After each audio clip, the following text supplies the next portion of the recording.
Long ago, in the peaceful rolling hills of Israel, a young boy named David spent his days watching over his father's sheep. He was the youngest of 8 brothers and not old enough to join King Saul's army like his older siblings. David's days were spent under the open sky. He would play his harp and sing praises to God, marveling at the beauty of the world around him. The bleating of sheep, the rustling of the wind through the trees, and the golden glow of the sun brought him joy. But David was more than a shepherd boy. His heart was brave, and his faith in God was unshakable. Little did he know that God had a special plan for him, a plan that would make his name remembered forever. Far away from David's peaceful fields, a great battle was brewing. 2 armies had gathered in the valley of Elah. On one side stood the Israelites, led by King Saul. On the other, the Philistines, fierce and determined. Among the Philistines was a warrior unlike any other, a giant named Goliath. Standing over 9 feet tall, Goliath's armor gleamed in the sunlight, and his voice boomed like thunder. His spear was so large it seemed impossible for any man to lift. Every day, Goliath stepped into the valley and roared, "Choose your best warrior to fight me. If he wins, we will serve you, but if I win, you will serve us." The Israelites watched in fear, whispering to one another, who could possibly defeat him? For 40 long days, Goliath mocked and taunted the Israelites. Every morning, his voice thundered through the valley. "Is there no one brave enough to face me? Where is your God now?" His laughter echoed, filling the hearts of the Israelites with dread. The soldiers trembled. They hid behind their shields, their courage drained by the sight of the towering giant. Even King Saul, who was known for his strength and bravery, felt powerless against Goliath's challenge. Goliath's presence cast a shadow of fear over the entire camp. Hope seemed to fade with each passing day. Back in Bethlehem, David's father, Jesse, had grown worried about his older sons who were fighting in Saul's army. One morning, Jesse called David and said, "Take this bread and cheese to your brothers at the battlefield. See how they are doing and bring back news of the battle." David was thrilled to go. He packed the food into a sack, slung it over his shoulder, and set off. The journey to the battlefield was long, but David walked with excitement. He couldn't wait to see his brothers and hear about the war. Little did he know this journey would lead him to the greatest challenge of his life. When David arrived at the battlefield, he was surprised by what he saw. The soldiers were not fighting, they were hiding. Some peeked out from behind their shields, and others whispered nervously. Just then, a loud voice shook the air. David turned to see a giant standing in the valley. "Goliath! Who will fight me? Are you all cowards?" the giant roared. David's eyes widened. He turned to the soldiers and asked, "Why is no one fighting him? Don't you trust God to deliver us?" The soldiers shook their heads. "You don't understand," one said. "Goliath is too strong.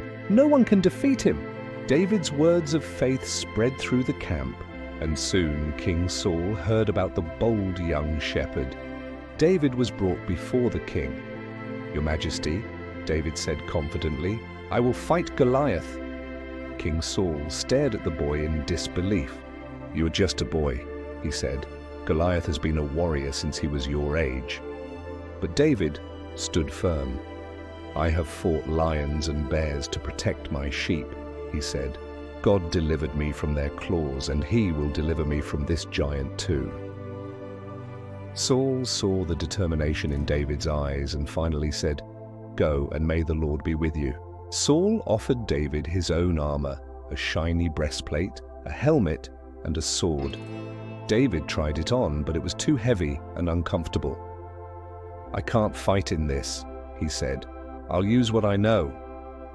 David picked up his shepherd's staff and went to a nearby stream. He chose 5 smooth stones, placing them in his pouch. With his sling in hand and faith in his heart, David began his walk toward the battlefield. The soldiers watched in disbelief as the boy stepped forward to face the giant. The valley grew silent as David walked into the open field. Goliath saw him and burst into laughter. "Am I a dog that you come at me with sticks?" he sneered. David stood tall, unshaken. "You come at me with a sword and spear," he said, "but I come to you in the name of the Lord Almighty, the God of Israel. Today he will deliver you into my hands." Goliath's laughter turned into a scowl as he began to march toward David. David stood his ground, reaching into his pouch for a stone. He placed it in his sling and began to swing it around and around. The sling whirred as the stone picked up speed. With a final spin, David let the stone fly. It zipped through the air, straight toward Goliath. The stone struck Goliath square in the forehead with a loud crack. The giant's laughter stopped. His eyes widened in shock as he staggered backward. The ground shook as Goliath fell face down with a mighty crash. The Philistines rose in disbelief, and the Israelites erupted in cheers. David stood over the fallen giant, his heart filled with gratitude. He had done the impossible, not with strength, but with faith in God. As Goliath's massive body hit the ground, the valley echoed with silence. The Philistines stood frozen in disbelief, their mighty champion defeated by a boy with a sling and a stone. The Israelites, stunned for a moment, erupted in cheers. "David has won! The giant has fallen!" they shouted. Fueled by David's victory, they charged down the hill toward the retreating Philistines. The tide of the battle had turned. David walked over to Goliath's body. The giant's enormous sword lay beside him, shining in the sunlight. With both hands, David lifted the heavy sword and cut off Goliath's head, raising it high for all to see. The Philistine army, seeing their champion defeated, turned and fled in terror. David stood tall, his faith in God shining brighter than any armor. The Israelite soldiers, emboldened by David's victory, pursued the fleeing Philistines. Their battle cries filled the air as they chased their enemies far from the valley. For the first time in weeks, the Israelites felt strong and victorious, their fear replaced by faith. The land was once again theirs, free from the threat of the Philistines. David returned to the Israelite camp, carrying Goliath's sword and head as proof of his victory. The soldiers surrounded him, cheering and praising his courage. King Saul, standing tall among the crowd, called David forward. "You have done what no man dared to do," Saul said. "Today, you have saved Israel." David bowed before the king and said, "It was not I, but the Lord who delivered us from the hand of the giant." His words reminded everyone that the true victory belonged to God.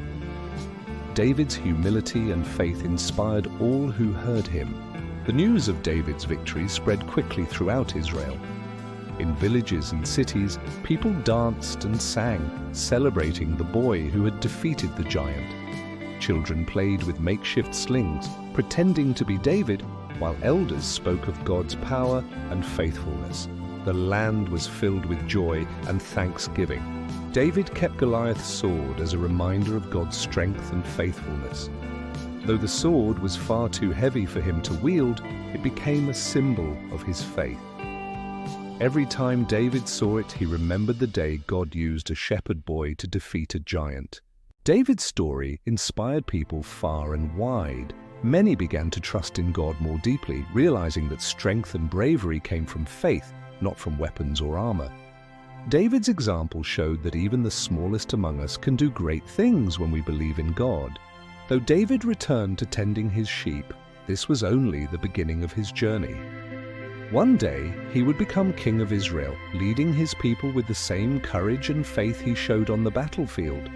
But for now, he was content to serve God in whatever way he was called. The story of David and Goliath reminds us of the power of faith and courage. When we face challenges that seem too big, we can trust that God is with us. David's bravery shows us that it doesn't matter how small or weak we feel. With God, we can overcome any giant in our lives. So kids, remember, be brave, trust in God, and know that with faith, you can do great things. The end.